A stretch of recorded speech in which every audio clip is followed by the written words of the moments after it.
وفي خبر عاجل بين الرباط والجزائر، إسبانيا تصدر للمغرب ملايين اليوروهات من الأسلحة والذخائر خلال 2026، وتمنح الجزائر ترخيصا لصفقة 8 طائرات C-295.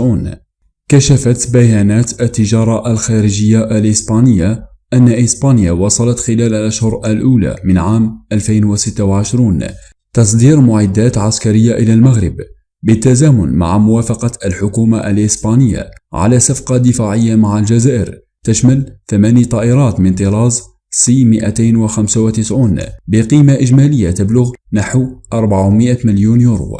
وتشهد العلاقات بين الجزائر وإسبانيا تحسنا مؤخرا عقب أزمة دبلوماسية بدأت في 2022 على خلفية تغيير مدريد موقفها من الصحراء الغربية ودعمها لمقترح الحكم الذاتي المغربي، حيث زار رئيس الحكومة الإسباني بيدرو سانشيز الجزائر في يوليو الماضي في خطوة هدفت إلى إعادة إطلاق التعاون بين البلدين بعد سنوات من التوتر.